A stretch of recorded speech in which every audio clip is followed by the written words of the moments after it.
Hello everyone, welcome to my YouTube channel. दोस्तों, आज की इस वीडियो में फिजिक्स के बहुत ही महत्वपूर्ण टॉपिक को कवर करेंगे जिनसे रेलवे ग्रुप डी एग्जाम की हर शिफ्ट में क्वेश्चंस पूछे जा रहे हैं और आने वाले शिफ्ट में आपको जरूर इनमें से क्वेश्चंस मिलेंगे। इस वीडियो को देखने के बाद आपका एक भी क्वेश्चन गलत नहीं होने वाला है, ये मैं आपको 100% गारंटी के साथ बता सकता हूँ। तो दोस्तों, वीडियो को शुरू करते हैं। वीडियो को शुरू करने से पहले यदि आपने हमारे चैनल को सब्सक्राइब नहीं किया है तो प्लीज़ चैनल को जरूर सब्सक्राइब कर लीजिए। जो पहला टॉपिक है दोस्तों हमारा लिफ्ट से रिलेटेड है, यानी कि एग्जाम में पूछा जाता है कि लिफ्ट के भार में क्या परिवर्तन होता है जब लिफ्ट ऊपर जाती है, नीचे जाती है, कब भारहीनता होती है। तो आज हम इसको कवर कर देंगे। तो देखिए दोस्तों, पहला है जब व्यक्ति लिफ्ट में ऊपर जाता है तब क्या होता है। यदि व्यक्ति क्या होता है लिफ्ट में ऊपर जाता है तो उसके भार में क्या परिवर्तन होता है। तो देखिए दोस्तों, जब व्यक्ति लिफ्ट में ऊपर जाता है तो उसका जो भार होता है ना, डब्ल्यू बराबर क्या हो जाता है, एम जी प्लस क्या हो जाता है, एम ए, यानी कि उसका जो भार हो जाता है ना क्या होता है, बढ़ जाता है। क्या होता है, भार बढ़ता है। ठीक है, आपको ध्यान रखना है, इस इक्वेशन को ध्यान रखना।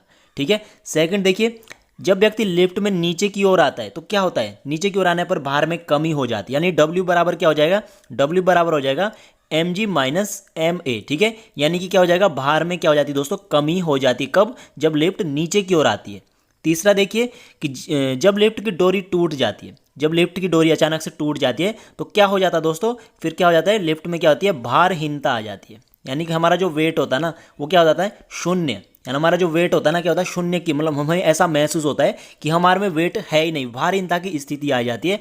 यानी कि जो वेट हो जाता है वो कितना हो जाता है, M G minus M G, यानी कि बराबर जीरो। यानी कि दोस्तों क्या होता है, इस सिचुएशन में क्या होता है, जो ए का वैल्यू क्या हो जाता है, जी के बराबर हो जाता है। ठीक है, और जो डब्ल्यू हो जाता है वो क्या होता है, शून्य हो जाता है।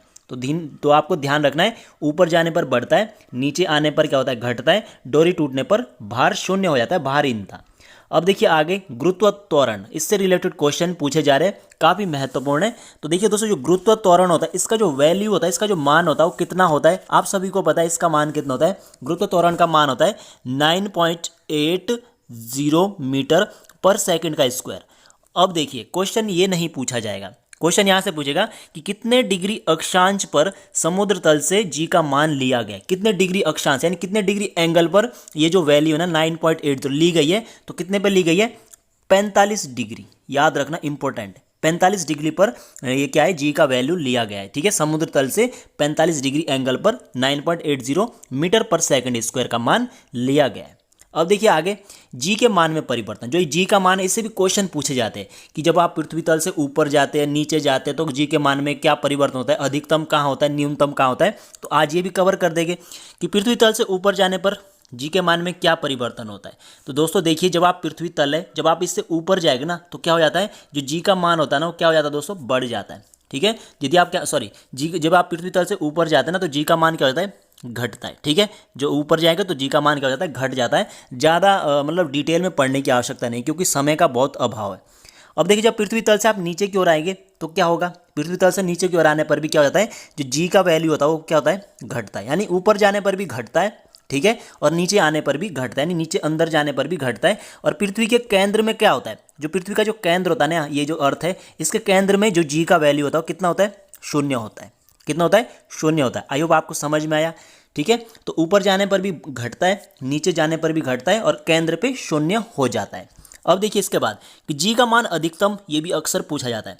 तो जी का मान जो अधिकतम होता है वो कहाँ पर होता है, ध्रुव में होता है। मान लीजिए ये अर्थ है, ये मान लीजिए अर्थ है, तो ये जो ध्रुव है ना, उत्तरी ध्रुव, दक्षिणी ध्रुव, यहाँ पे क्या होता है, जी का वैल्यू मैक्सिमम होता है। ठीक है, यानी जी का वैल्यू मैक्सिमम पोल में होता है। और जो विषुवत, जो ये बीच वाली, यहाँ पे जो पृथ्वी का जो बीच वाला भाग है इसे हम विषुवत रेखा बोलते हैं। तो यहाँ पे क्या होता है, इसका मान क्या होता है, मिनिमम होता है। ठीक है, क्या होता है, मिनिमम होता है। आई होप आपको ये भी समझ में आ गया होगा।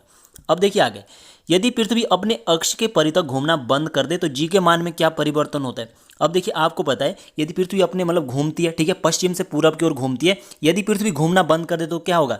अब देखिए जी का मान होता है ना, उत्तरी ध्रुव और दक्षिण ध्रुव में मैक्सिमम होता है, लेकिन अगर घूमना बंद कर देना तो यहाँ पे जो मान होता है ना, उत्तरी ध्रुव और दक्षिण ध्रुव, यहाँ पे क्या होता है, मान मिनिमम होना शुरू हो जाता है, यानी कम होना शुरू हो जाता है। और जो यहाँ पे पहले यहाँ पे कम था विषुवत में, यहाँ पे क्या होता है, बढ़ना शुरू हो जाता है। यानी कि ध्रुवों में जी का मान घटना शुरू हो जाता है और विषुवत रेखा में जी का मान बढ़ना शुरू हो जाता है। ठीक है, कब?